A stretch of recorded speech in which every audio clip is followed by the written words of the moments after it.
नमस्कार दोस्तों, नमस्कार। स्वागत है आपका इस सीरीज़ में जिसको हम कहते हैं, बताइए गरिमा जी, क्या कहते हैं इसको? ब्रांडिंग 2024। और उसमें भी हम समझ रहे हैं एल्केमी को।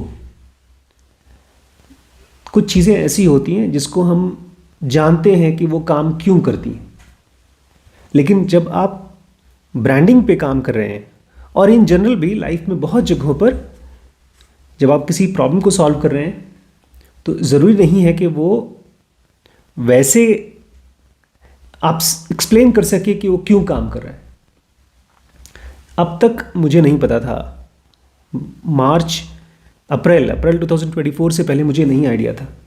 मैं जितनी किताबें खोजता था, जितने भी वीडियोस को देखता था, सबके पीछे मैं लॉजिक खोजता था कि आखिर कोई आदमी अपने बिजनेस को, अपने ब्रांड को कैसे स्पेशल बना पा रहा है।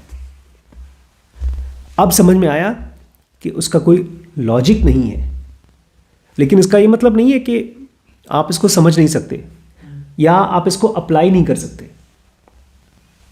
एकदम नए तरीके से समझ में आया मुझे।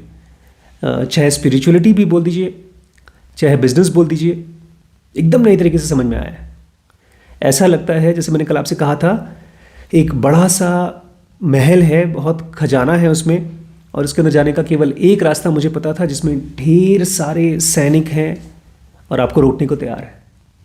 और अब मुझे एक सीक्रेट दरवाज़ा मालूम पड़ा है जहाँ पर कोई सैनिक नहीं खड़ा, कोई भी जा सकता है।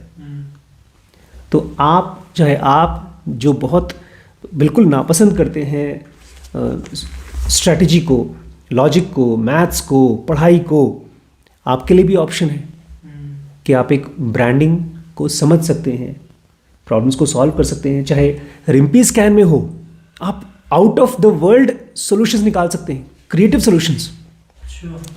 और अब जाकर के मुझे समझ में आ रहा है क्यों ये जो बड़े बड़े फिल्म स्टार्स हैं, यूट्यूबर्स हैं, ये लोग क्यों इतना हिट हो रहे हैं। क्योंकि ये लोग वो पाथ नहीं फॉलो कर रहे हैं, लॉजिक वाला पाथ। ये लोग वो पाथ फॉलो कर रहे हैं जो आम आदमी को समझ में नहीं आएगा। लेकिन मैं एक बार फिर से रिपीट करूं, जो चीज़ें आप अभी मेरे साथ पढ़ेंगे ना, उसमें सबसे मेन लेसन ये है कि हो सकता है जो आप एफर्ट, कोई स्टेप ट्राई करें, वो काम कर जाए और आपको ये नहीं पता चलेगा कि क्यों काम कर रहा है। जैसे हम लोग आजकल वीडियोस बनाते हैं, अपलोड करते हैं, कुछ वीडियोस हैं जो पब्लिक को बहुत पसंद आते हैं, लाखों व्यूज़ आते हैं, और हम लोगों को बहुत सी वीडियोस ऐसे लगते हैं कि जो बहुत अच्छे हैं, हमारे हिसाब से कोई देखता ही नहीं। तो आप एक नए तरीके से प्रॉब्लम्स को सॉल्व करना सीखेंगे, और वो है इलॉजिकल वे, जिसका लॉजिक आप नहीं समझ सकते। अब मुझे जो आज आपको पढ़ाना है उसका नाम है on nonsense and nonsense. On nonsense मतलब जो बकवास है, और नॉनसेंस मतलब जिसका कोई मतलब नहीं निकल रहा है। थोड़ा लंबा टॉपिक है, चलेगा, बट आई होप आप लोग मेरे साथ रहें तो आप लोग रिम्पी स्कैन को, डीप नॉलेज को, या जहाँ कहीं पर भी काम करेंगे उसको बहुत अच्छी ब्रांडिंग दे पाएंगे, बिजनेस में सॉल्यूशंस दे पाएंगे। ऑथर कह रहे हैं, I will admit it, I have only become qualified to write this book by accident. मैं पहले से ही आपको बता दूँ कि मैं कोई राइटर नहीं हूँ, मैं एक्सीडेंटली ऐसी किताब लिख रहा हूँ। I am a classist and not anthropologist, but I have almost by chance spent 30 years in advertising industry, mostly in what is known as direct response. Author कहते हैं कि मैं एक क्लासिस्ट हूँ। क्लासिस्ट मतलब एक स्पेशल टाइप का आदमी, एक सुपीरियर क्लास का आदमी। आप एक क्लास में मुझे डिवाइड कर सकते हैं। मैं एंथ्रोपोलॉजिस्ट नहीं हूँ। क्या होता है Rimpy anthropologist? Study of man. हाँ शायद, देखूँ, वो जो पत्थर की पढ़ाई करते हैं वो कौन होते हैं? एंथ्रोपोलॉजिस्ट मीनिंग इन हिंदी मानव विज्ञानी। हाँ, मानव विज्ञानी। मैं इंसानों को पढ़ने वाला कोई साइंटिस्ट नहीं हूँ, साइकोलॉजिस्ट या ऐसा कोई नहीं हूँ। मैं 30 साल से एडवर्टाइजिंग इंडस्ट्री में काम कर रहा हूँ, जिसको कि हम एक ख़ास नाम से पुकारते हैं, और आप भी करती हैं, आप भी वो चीज़ करते हैं। इस इंडस्ट्री को कहते हैं डायरेक्ट रिस्पॉन्स इंडस्ट्री। इसमें क्या करते हैं, the form of advertising where people are urged to respond directly to your advertisement, जहाँ पर आप एक एडवर्टाइजमेंट बनाते हैं और उसके बाद लोगों को दिखाते हैं और फिर आप उनको अर्ज करते हैं कुछ रिस्पॉन्ड करो। देखें ये ऐड चला करके कि पब्लिक कैसे रिस्पॉन्ड करती है। It consists of well funded behavioural experiments on grand scale. इसमें एक तरह से हम लोग क्या कर रहे हैं, खूब ढेर सारा पैसा लेते हैं, ऑब्वियसली स्टोरी पर कैमरे पे खर्च करते हैं और फिर एक्टर्स को देते हैं, और फिर जब हम लॉन्च करते हैं तो एक बहुत बड़े लेवल पे ह्यूमन बिहेवियर देख पाते हैं। अगर कोई ऐड अच्छे से काम कर पा रहा है, आज तक मुझे कभी समझ में नहीं आता था एड्स का वैल्यू क्या है। मुझे लगता था कि खाली ब्रांड का नाम याद कराने के लिए लोग ऐड दिखाते हैं, लेकिन अब धीमे धीमे पर्दा खुल रहा है मेरे आँख के सामने से। तो बहुत बड़े लेवल का वेल फंडेड एक्सपेरिमेंट कर रहे हैं। बल्कि आप लोगों को इसके बाद एक बुक पढ़नी चाहिए हम लोगों को, पैंडेमोनियम हमारे पास पड़ी है, उसने one of the best ads बनाए हैं। फेविकोल का नहीं, हाँ खैर फेविकोल का ऐड तो पता नहीं, हाँ उसने शायद बनाया। And what this teaches us is that the model of human behavior devised and promoted by economists and other conventionally rational people are wholly inadequate at predicting human behavior. और इस चीज़ से ऑथर कहते हैं हमने ये समझा है कि दुनिया भर के जो इकोनॉमिस्ट और कन्वेंशनली रैशनल पीपल, जो लोग पुराने तरीके से रैशनल लोग होते हैं, जिनके पास हर चीज़ का लॉजिक होता है, वो लोग बेचारे ह्यूमन बिहेवियर को प्रेडिक्ट करना नहीं जानते। कह रहे हैं एडवर्टाइजिंग एजेंसी में 30 साल से काम करते करते मुझे ये समझ में आया है कि जो मैथमेटिशियन टाइप के लोग हैं, इकोनॉमिस्ट हैं या कन्वेंशनली रैशनल पीपल, वो लोग जो हर चीज़ का सही सही आंसर जानते हैं, वो लोग ह्यूमन बिहेवियर को प्रेडिक्ट करना नहीं जानते। मतलब समझे कि अगर मैंने आपसे कहा देखो भाई मैं समझदार हूँ, मैं एक बहुत इंटेलिजेंट आदमी हूँ और मैं तुम्हें बोलता हूँ अगर तुम ये करोगे तो ये होगा, लेकिन ऐसा मैं गलत साबित होऊंगा। जो लोग भी कन्वेंशनली रैशनलिस्ट हैं, मतलब जो हर चीज़ का सही सही आंसर जानते हैं, वो लोग ह्यूमन बिहेवियर को प्रेडिक्ट नहीं कर सकते। मेरे लिए बड़ी नई चीज़ थी, बिकॉज हम पिछले ऑलमोस्ट 4-5 साल से क्या पढ़ रहे हैं, कन्वेंशनल रैशनलाइजेशन, रैशनलिटी पढ़ रहे हैं, जिसमें हम बीडीएम पढ़ रहे हैं, डैनियल kahneman को पढ़ रहे हैं। What are the great achievements of economics? Ricardo's theory of competitive advantage, perhaps, or general theory of unemployment, interest and money by John Maynard Keynes. And what is the single most important finding of advertising industry? Perhaps it is that advertisements featuring a cute animal tend to be more successful than the ads that don't. अब सुनिए बड़ी मज़ेदार चीज़, एक बहुत simple सी चीज़ जो हमको use करना चाहिए। कह रहे हैं आखिर दुनिया भर के जो बड़े बड़े इकोनॉमिस्ट हैं उनकी क्या अचीवमेंट है?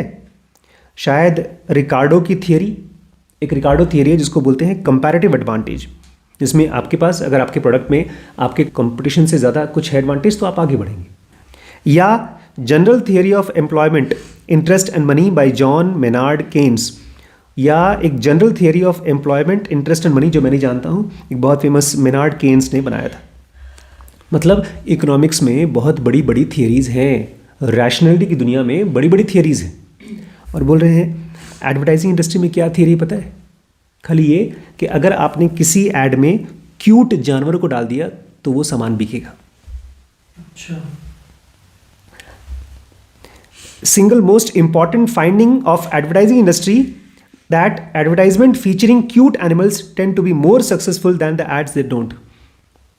आज बैठे बैठे हम लोगों ने ब्रांडिंग के बारे में ये सीख लिया कि बाहर जो कुत्ता घूम रहा है अगर उसको आपने ऐड में डाल दिया तो वो ऐड ज़्यादा चलेगा। सीधी सी बात, एक सिंपल सी चीज़ है। वोडाफोन का ऐड था। हाँ, वोडाफोन का ऐड था, पता नहीं कितने कितने ऐड्स हैं जिसमें कुत्ते बिल्ली दिखाए जाते हैं। कैट्स के वीडियो मोस्ट वॉच्ड हैं यूट्यूब पे। कैट के वीडियोस मोस्ट वॉच्ड हैं यूट्यूब पे। अब फटाफट एक कुत्ता ले आओ हमारे घर में, एक बिल्ली ले आओ, या जहाँ कहीं पर भी कुत्ते बिल्ली मिले उनको शूट करना शुरू कर दो। वो जो है ब्लॉगर सौरभ जोशी, उसने डॉग लेके आया, मतलब लोगों को पसंद है डॉग। जो बाहर कुत्ता घूम रहा है उसको ले लेते हैं। देखो ये हिडन टैलेंट है हमारे अंदर। हाँ यार, हाँ देखिए, और ये कोई लॉजिक नहीं है इसमें कि कुत्ते वाले एड्स क्यों चलेंगे। I am not joking. I recently had a meeting with client where I learned that consumer prize draw to win free energy for a year worth 1000 pound received 67,000 entries. बोल रहे मैं मजाक नहीं कर रहा हूँ, मेरी एक क्लाइंट से मीटिंग हुई थी जिसमें कस्टमर्स को प्राइज़ मिलने वाला था free energy for a year, 1 साल के लिए आपको फ्री एनर्जी मिलेगी 1000 पाउंड का, 1000 पाउंड के बराबर आपको फ्री एनर्जी मिलेगी अगर आप जीत गए। उसमें टोटल 67,000 एंट्रीज आई जो लोगों ने ऐड बना के डाला। Subsequent draw where you could win a cute penguin night light with value of $15 received over 3,60,000 entries. और वहीं पर एक और ऐसे ही कोई कॉन्टेस्ट था जिसमें आपको जीतने पर मिलेगा पेंगुइन नाइट लाइट, ये कोई चीज़ होती है $15 की। रात में जलाने वाली पेंगुइन। अच्छा, रात को जलाने वाली पेंगुइन $15 की। इनाम क्या है? $15 का पेंगुइन नाइट लाइट। और उसमें इनाम क्या था? $1,000 की एनर्जी। $1,000 का आपका एनर्जी बचेगा। उसमें एंट्री कितनी हुई थी? 67,000। और इसमें एंट्री हुई थी जिन लोगों ने अपना कॉन्टेस्ट में हिस्सा लिया था 3,60,000 लोग, पेंगुइन जीतनी है सबको। क्योंकि $15 पेंगुइन जीतना था लोगों को। One customer even turned down an offer of £200 refund on their bill, saying, "No, I would rather have the penguin." एक बंदे को तो बोला गया कि आप एक काम करिए, £200 का आपका एनर्जी बिल माफ कर देंगे। उसने कहा नहीं, मुझे $15 का पेंगुइन चाहिए। Even though I know this is true, so great is my desire to appear rational that I would find it very hard to stand in front of a board of directors and recommend that their advertising should feature rabbit or perhaps a family of lemurs because it sounds like nonsense. It isn't though, it's a different kind of a thing which I call nonsense. बोलते हैं जब मैं किसी board of directors को बताऊंगा कि देखो तुम्हें ऐड बनाना है और सक्सेसफुल ऐड बनाना है तो एक काम करो, उसमें रैबिट डाल दो या कोई और जानवर जो क्यूट से जानवर है उनकी फ़ोटो डाल दो। ये सुनने में एकदम बकवास लगेगा, नॉनसेंस लगेगा, लेकिन ये असल में इसका एक अलग सेंस है जिसको आप समझ नहीं सकते। इसका जो आपका रैशनल सेंस है वो समझ नहीं पाएगा। अब सुनिए, behavioural economics is an odd term. हम लोग डैनियल कार्मेन को पढ़ते हैं, वो जो पढ़ा रहे हैं उसका नाम है बिहेवियरल इकोनॉमिक्स। ये अजीब टर्म है। As Warren Buffett business partner Charlie Munger once said, if economics isn't behavioral, I don't know what the hell it is. एक चार्ली मंगर को जानती हैं आप? कौन? वॉरेन बफेट के बिजनेस पार्टनर जिनकी अभी डेथ हुई। वो कहा करते थे अगर इकोनॉमिक्स बिहेवियर नहीं है तो क्या है? It's true, in a more sensible world economics would be a सब डिसिप्लिन ऑफ साइकोलॉजी। ऑथर कहते हैं ठीक है, आप सही कह रहे हैं कि पैसा आदमी का बिहेवियर है, पैसा आने से आदमी का बिहेवियर बदल जाता है, ज़्यादा पैसे से बिहेवियर बदल जाता है, गरीब आदमी है तो अलग तरीके से बिहेव करता है। लेकिन अलग दुनिया में देखा जाए, यहाँ नहीं, इस दुनिया में नहीं, अलग दुनिया में देखा जाए तो इकोनॉमिक्स साइकोलॉजी का एक सब ब्रांच होगा। ठीक है, Adam Smith was as much a behavioral economist as an economist. Wealth of Nation doesn't contain a single equation. बहुत फेमस बुक है एडम स्मिथ की, द वेल्थ ऑफ नेशन। इतनी मोटी बुक है, मैंने मंगाई थी बहुत साल पहले, पढ़ने की हिम्मत नहीं हुई। कह रहे हैं उस किताब में एक भी इकोनॉमिक्स का इक्वेशन नहीं है।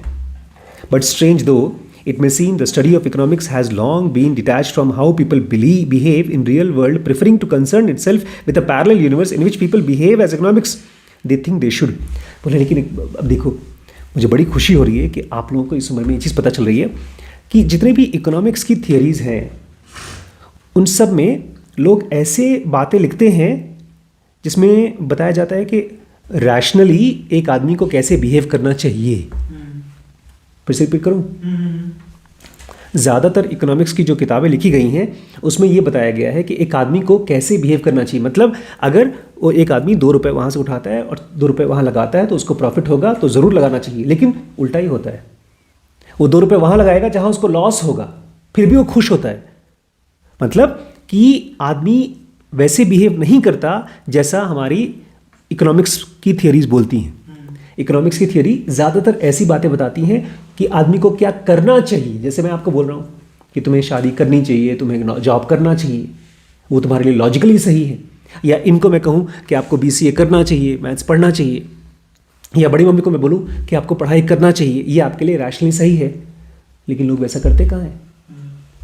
It is also correct this circular logic that behavioural economics made famous by experts such as Daniel Kahneman, Amos Tversky, Dan Ariely, and Richard Thaler, has come to prominence in many areas of policy, business. There is much more value to be found in understanding how people behave in reality than how they should behave in theory. अब देखिए, यहाँ से एक नई चीज़ आपको समझ में आना शुरू होगी.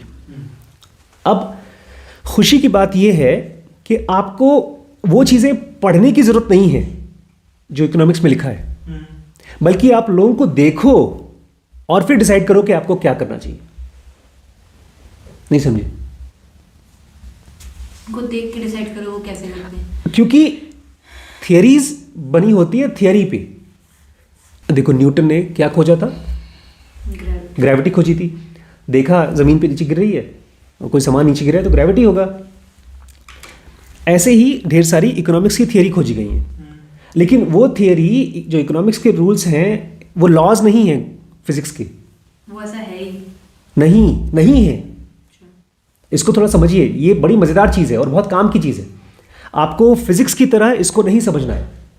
जो इकोनॉमिक्स की थियरी है या ब्रांडिंग की थियरी है, हो सकता है आपने पूरा पढ़ लिया और फिर भी उसको अप्लाई करने के बाद आपको रिजल्ट नहीं आएगा. इकोनॉमिक्स की बात कर रहे हैं. इकोनॉमिक्स की बात कर रहा हूँ और लाइफ में बहुत सी चीज़ों की बात कर रहा हूँ. मतलब वो ऐसा है पर ऐसा होता नहीं. हाँ, मान लीजिए कोई आपने फिल्म स्कूल में गए और आपने सारी चीज़ें पढ़ ली, एक अच्छी फिल्म में क्या क्या चीज़ें होनी चाहिए आपने सब डाल दिया, फिर भी आपकी फिल्म नहीं चलेगी. क्या चलेगा? जो चल रहा है. तो आपको क्या करना चाहिए? लोगों को देखकर डिसाइड करना चाहिए मुझे क्या करना है, बजाय कि थियरी में से निकालना. अभी समझ में आ जाएगा. देखिए, behavioral economics might well be described as a study of nonsensical and nonsensical aspects of human behavior. Behavioral economics का मतलब ये कह सकते हैं आप इंसानों की वो बिहेवियर को स्टडी कर रहे हैं जिसका कोई मतलब नहीं बनता. ऐसा गलत बिहेव क्यों कर रहे हैं? अब हमको ही देख लीजिए.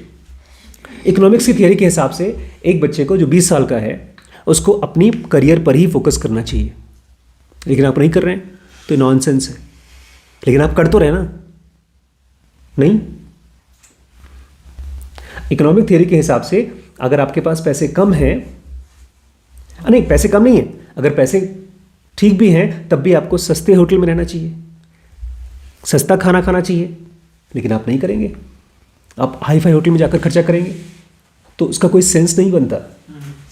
Sometimes our behavior is nonsensical because we evolved from a condition different from those we now find ourselves in.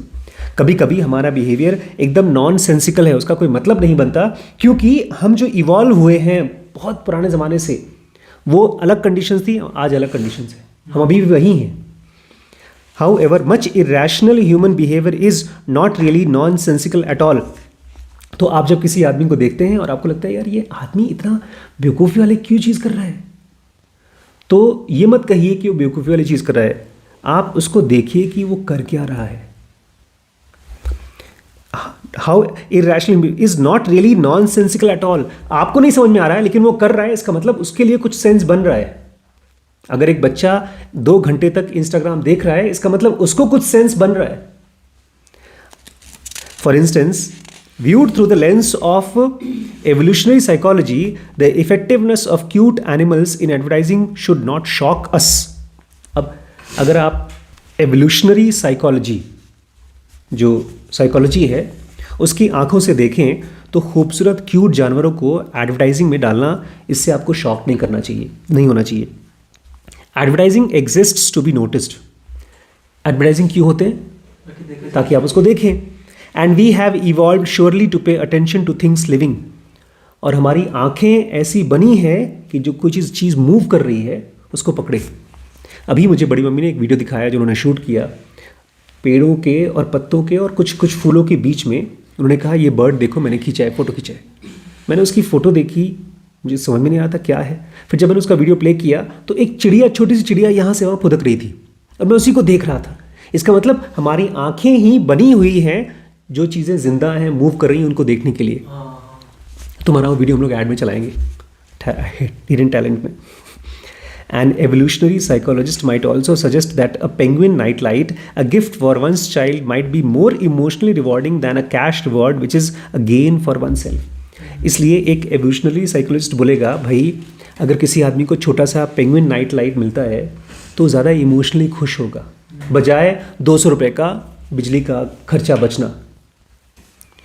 Sometimes human behavior that seems nonsensical is really nonsensical.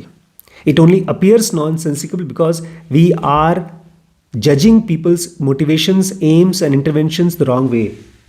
कभी कभी जब हम दूसरों के बिहेवियर को देखते हैं और हमको समझ में नहीं आता, लगता है बकवास है, वो हो सकता है बकवास ना हो. क्यों?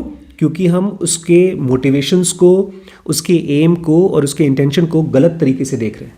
हमको जिस तरीके से देखना चाहिए वैसे नहीं देख रहे हैं. And sometimes behaviour is nonsensical because evolution is just smarter than we are. अब नई चीज़ समझिए, हम किसी के बिहेवियर को देख रहे हैं और हमको समझ में नहीं आ रहा है. वो इसलिए क्योंकि जो एवोल्यूशन है, मदर नेचर है, वो हमसे और आपसे कहीं ज़्यादा स्मार्ट है. कैसे? Evolution is like a brilliant uneducated craftsman. जो एवोल्यूशन है, जो मदर नेचर है, वो एक बहुत ही ब्रिलियंट लेकिन अनएजुकेटेड क्राफ्ट्समैन है. मतलब बिना पढ़ा लिखा कुछ बनाने वाला है. लेकिन ब्रिलियंट क्राफ्ट्समैन मतलब मूर्ति बना सकता है या बढ़ई है या कोई कारीगर है जो बहुत ब्रिलियंट है, जैसे एक मिस्त्री. स्किल है. पढ़ा लिखा. हाँ. When what it lacks in intellect, it makes up for experience. तो एक आदमी जो पढ़ा लिखा नहीं है तो वो अपनी चीज़ों को बता तो नहीं पाता लेकिन वो कर पाता है.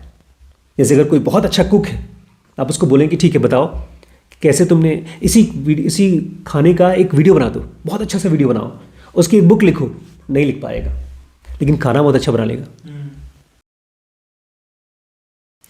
For instance, for a long time, अपनी एकदम नई चीज़ मेडिसिन के लिए, for a long time human appendix was thought to be nonsense.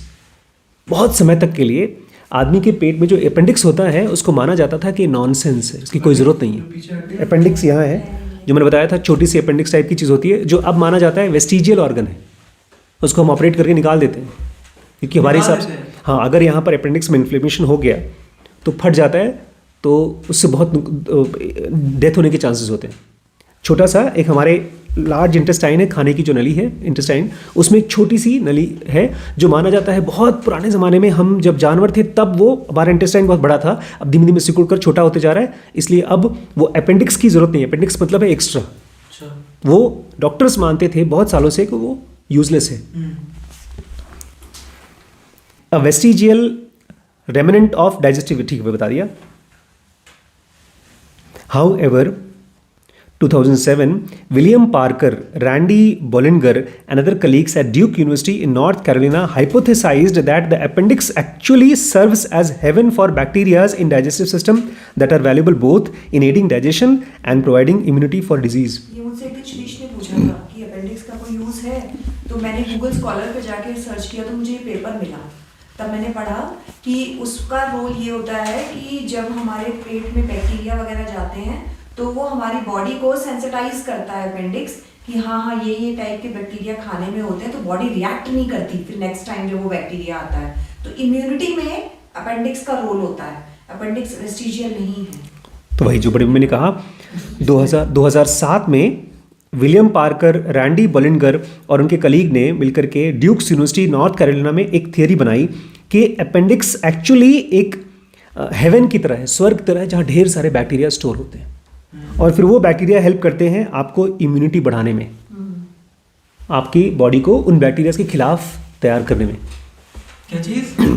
ऐसे समझिए जैसे कि आपके घर में एक स्टोर रूम है और उसमें अलग अलग टाइप के जो दुश्मनों ने आपके ऊपर अटैक किया उन सब को, उनका तलवार, उनका तीर, उनका गन, इन सब का एक एक सैंपल निकाल के रख लिया और फिर उसके अगेंस्ट में अपने आप को रेडी कर लिया. तो ऐसे ही हमारे भी पूरे बॉडी में एक खास ऑर्गन बैक्टीरिया, उसको अब माना जाता है कि वहाँ पर बैक्टीरिया खास ऑर्गन अपेंडिक्स, वहाँ पर सारे बैक्टीरिया को स्टोर किया जाता है ताकि हम बॉडी के अगेंस्ट तो उसके अगेंस्ट में इम्यूनिटी हो. ये अब नई थियरी आई है जो पिछले कई सालों से हमको नहीं पता था कि उसका कोई काम भी है, अपेंडिक्स का कोई काम भी है. तो जब हम अपेंडिक्स निकलवा देंगे तो हम वल्नरेबल हो जाएंगे. एक तरह से हम वल्नरेबल हो जाएंगे. अब एक बहुत नई चीज़, इसका मतलब ये है कि नेचर ने अपेंडिक्स को, हम लोग नहीं समझ पा रहे कि क्यों रखा है, लेकिन नेचर ने समझदारी से रखा है उसको। ये दिखाता है कि वो हम अपेंडिक्स काम की चीज़ है, हमको नहीं पता, डॉक्टर्स के हिसाब से उसका कोई फंक्शन नहीं है, लेकिन नेचर उसका यूज़ करती है, इसलिए रखा है, फालतू में नहीं रखा।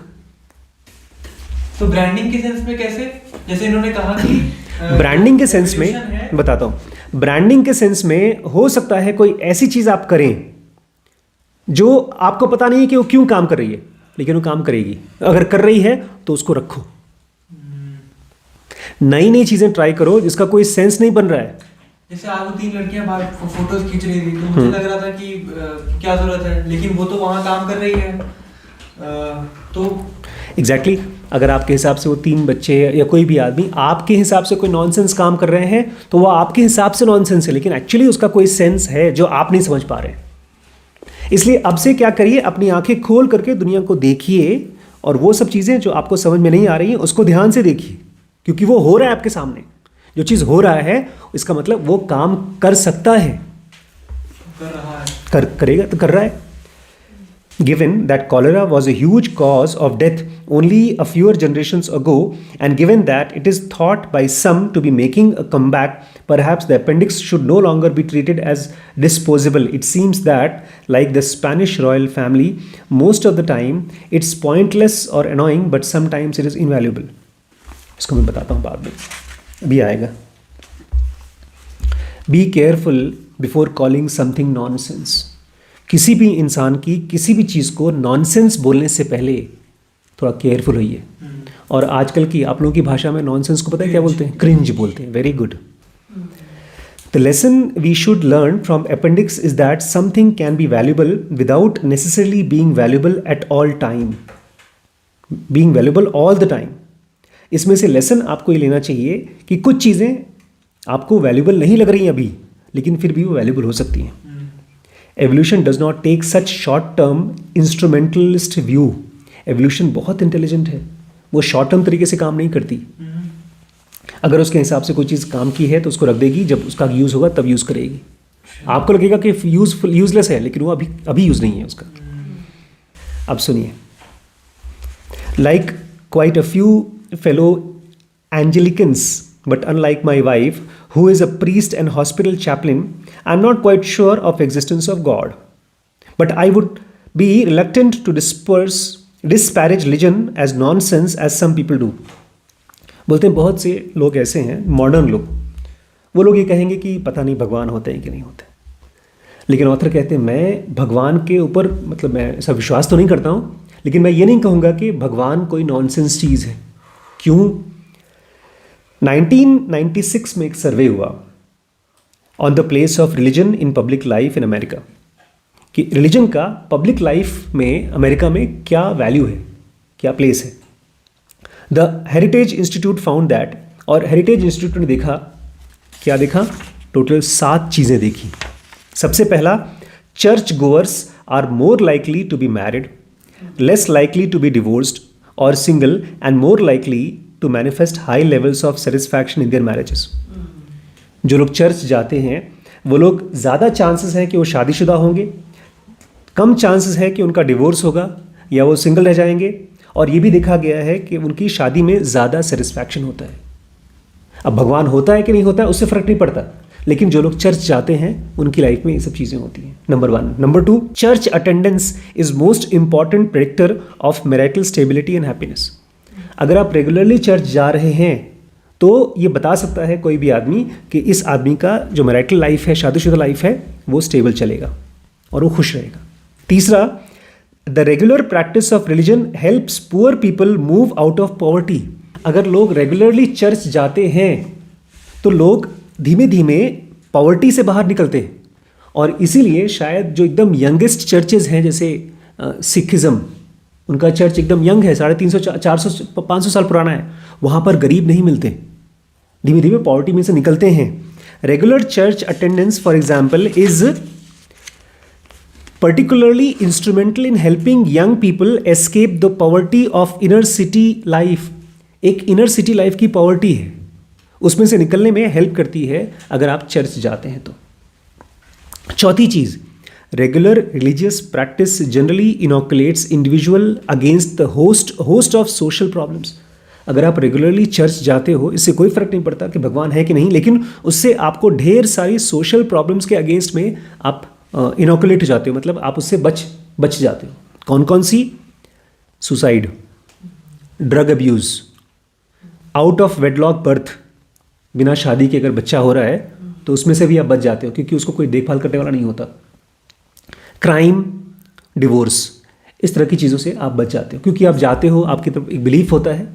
ये भी एक रिसर्च द्वारा पाया गया है। बाइबल में मना करते हैं ना ये सब चीजें। हाँ, राइट। तो लोग जो चर्च जा रहे हैं वो उन चीजों को सुनते हैं, फॉलो करते हैं, ये सब काम नहीं करेंगे। Regular practice of religion also encourages such beneficial effects on mental health such as less depression, high self-esteem, greater family and marital happiness.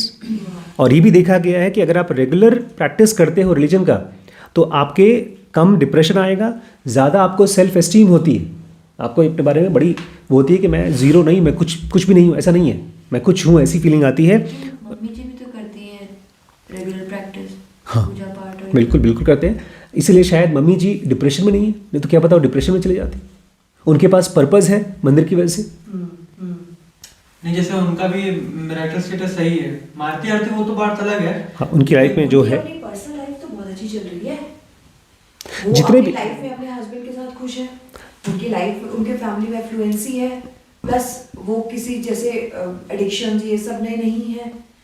उनकी तो अपनी पर्सनल आसपास की लाइफ बहुत बढ़िया चल रही है उनके अपने कामकाज की वजह से। देखिए नेक्स्ट पॉइंट सुनिए। In repairing damages caused by alcoholism, drug addiction, marital breakdown, religious belief and practices are major source of strength and recovery. अगर आप अल्कोहलिज्म से फाइट करना चाहते हैं, ड्रग एडिक्शन से फाइट करना चाहते हैं, मैरिटल ब्रेकडाउन से, शादी टूट रही है उससे फाइट करना चाहते हैं, तो रिलीजियस बिलीफ आपको हेल्प करती है और स्ट्रेंथ देती है निकलने के लिए। और seventh point, regular practice of religion is good for personal physical health. आपकी पर्सनल फिजिकल हेल्थ भी अच्छी रहती है।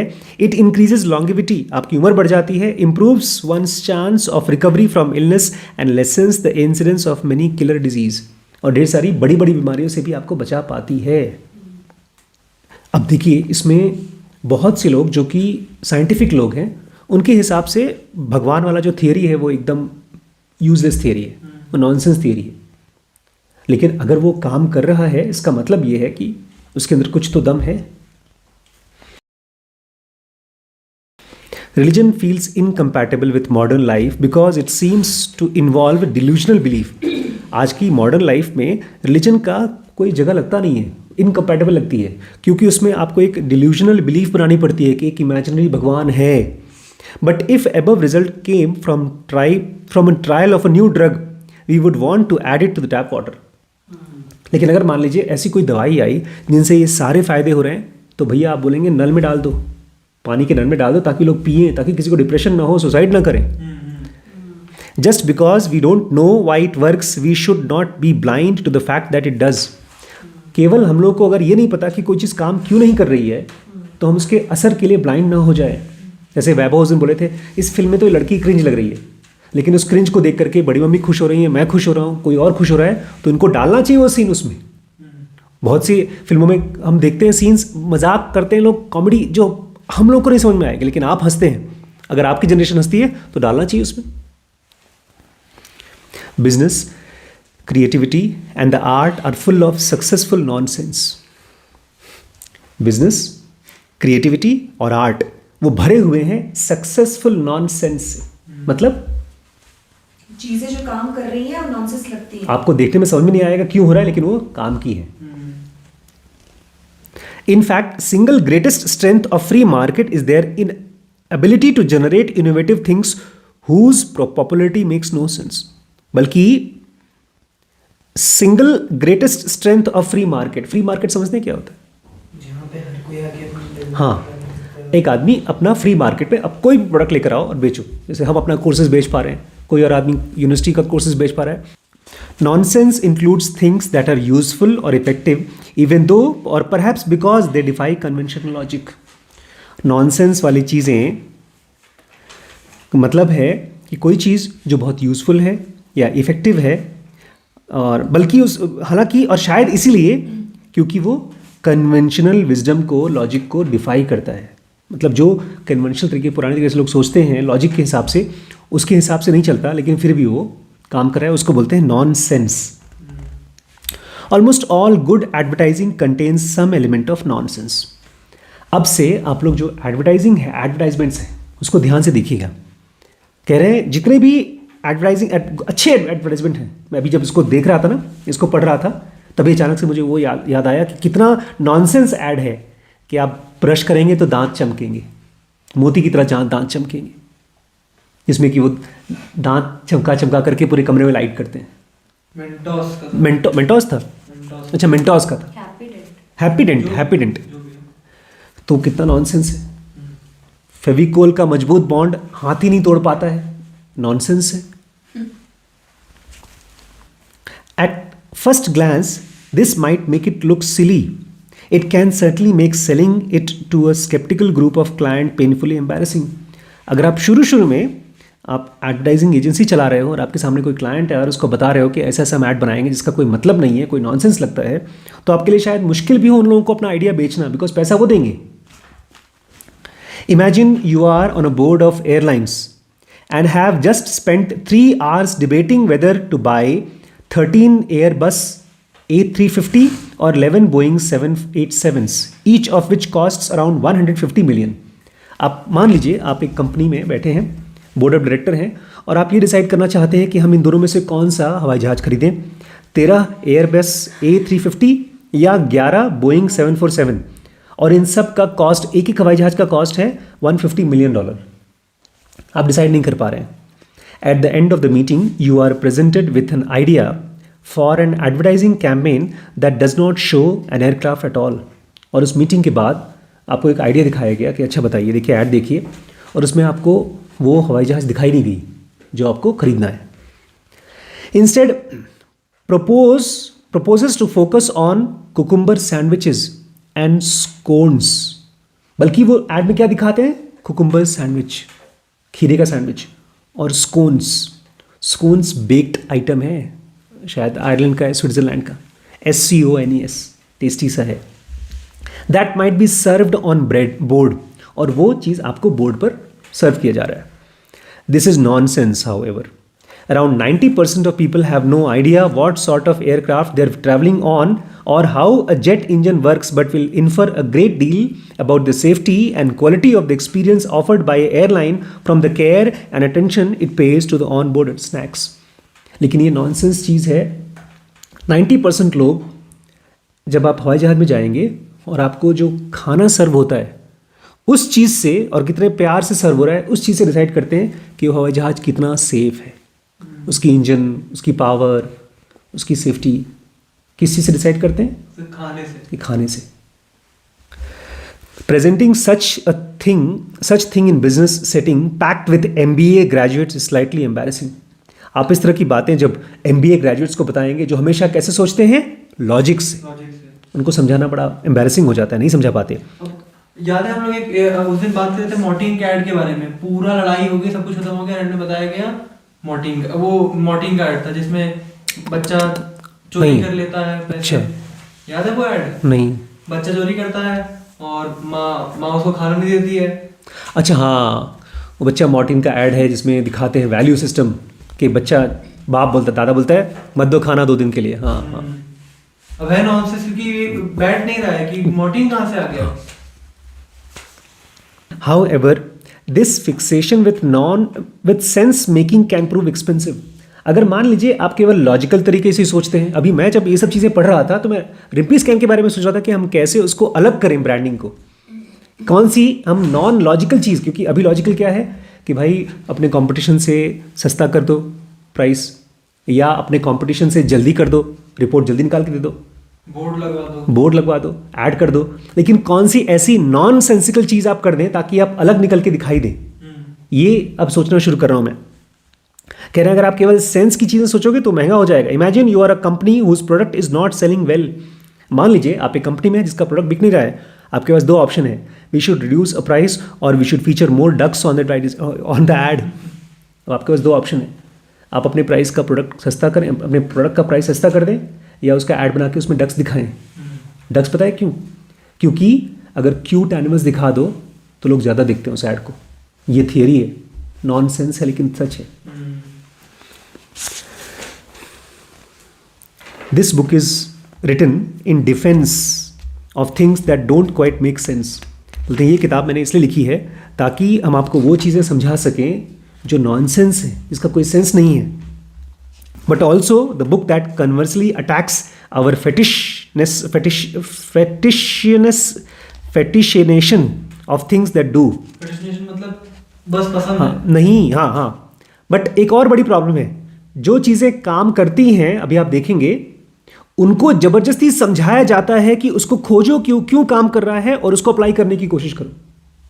नहीं समझे ना? नहीं, ये लॉजिकल लोग करते हैं कि ये ज़्यादातर दुनिया जब कोई चीज़ काम कर रही है तो उसके जैसा ट्राई करने के बजाय उसको एक्सप्लेनेशन खोजते हैं, लॉजिक खोजते हैं। क्यों क्यों ये काम कर रहे हैं। लॉजिक मत खोजो,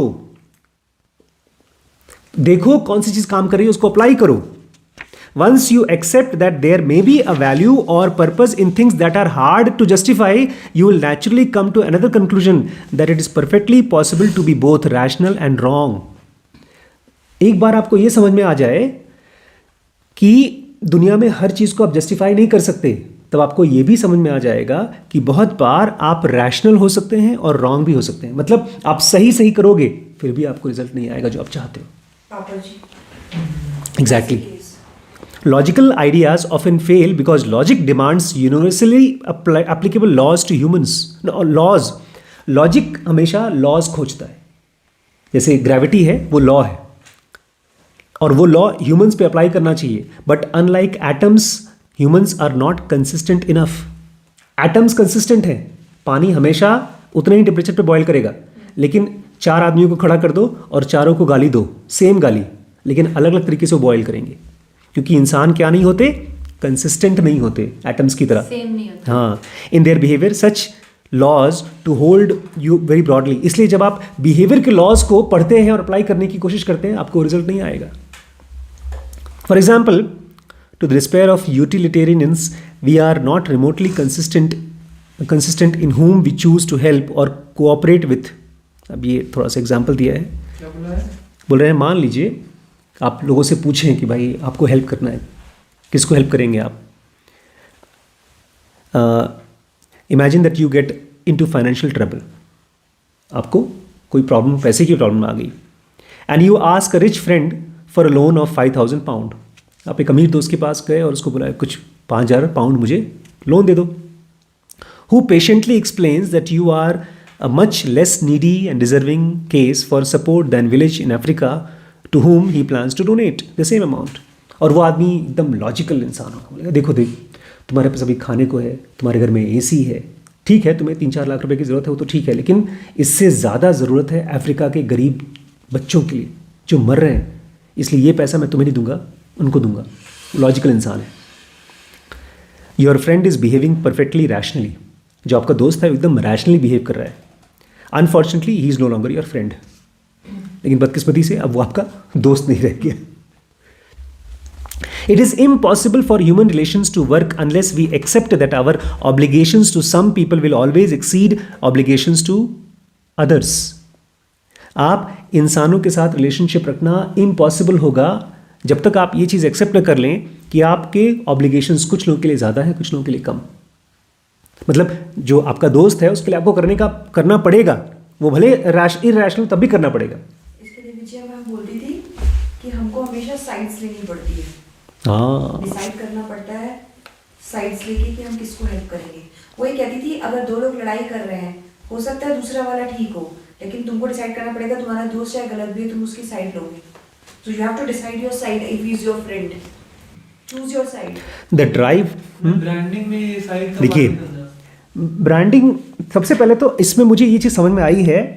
देखिए लास्ट पार्ट पढ़ लें, उसके बाद आपको मैं बताता हूँ।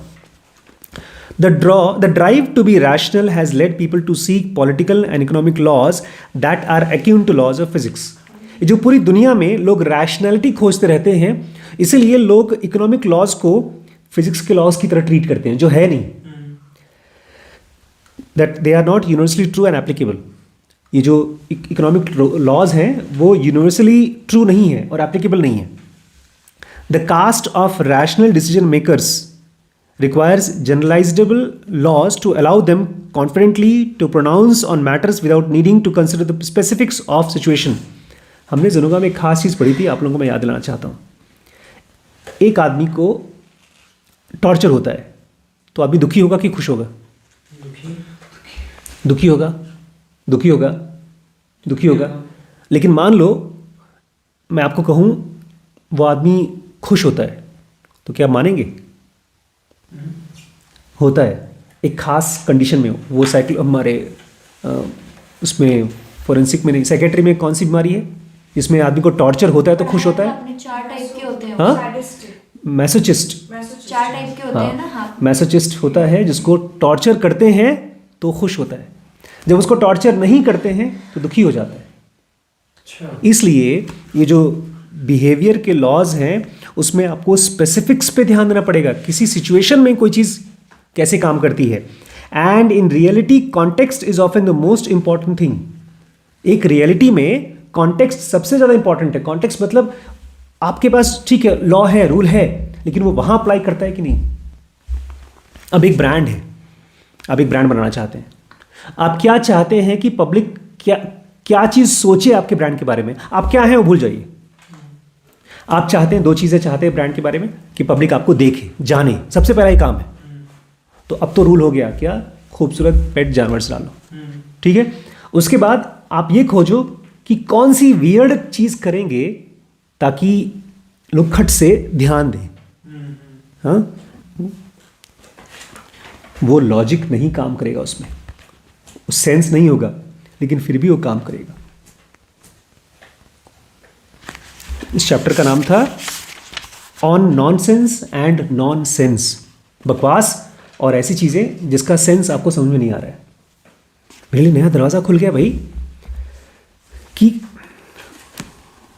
अब ढेर सारे छोटे छोटे एक्सपेरिमेंट्स करेंगे हम. वियर्ड चीज और नॉनसेंस चीज डाल करके. एग्जैक्टली. एनिमल्स ट्राई करेंगे हम. देखते हैं क्या. आप देखिए अब तक ना हम लोग हर चीज़ का एक्सप्लेनेशन खोजते थे कि यार ये क्यों काम करेगा, उसको ट्राई करें कि ना करें. सर हम कर भी तो रहे हैं. जो हम इंस्टाग्राम में रील डाल रहे हैं, हाँ वो वही वो है. नॉनसेंसिकल ही है एक तरह से, सेंस नहीं बना रही है वो हमारे काम. बट समहाउ उसका रिजल्ट आया तो we started doing it for the first time. Experiment के तौर पे डाला, बट अचानक से ऐसा हुआ कि कुछ चीज क्लिक हो गई. पता नहीं क्या चीज क्लिक हुई. अब रीजन नहीं समझ में आ रहा है कि क्या चीज क्लिक हुई. आज भी मैंने अभी शाम को डाला एक उसी टाइप का किले विले का, तो वो जो आपने गाना और वो डाला तो उससे ज्यादा वो काम कर रहा है. और हो सकता है कुछ टाइम बाद ये काम करना बंद कर दे. Then we have to try something else. उसमें इसलिए वो कह रहा है देखो लोगों को, बजाय Context कि देखो. laws रटने के. हाँ, ये देखना पड़ेगा टेस्ट कर इसमें क्या चीज काम कर रही है. ध्यान ये देना. अब तक क्या होता था कि हम लोग सही चीज़ खोजते थे, उसको करने की कोशिश करते थे, और वो नहीं समझ आता तो नहीं करते थे. अब इसकी चिंता मत करो कि वो सही है कि गलत. ट्राई करो, ट्राई करो, ट्राई करो. कुछ न कुछ करो अपने ब्रांडिंग के लिए, कुछ न कुछ करो. ठीक है. नमस्कार.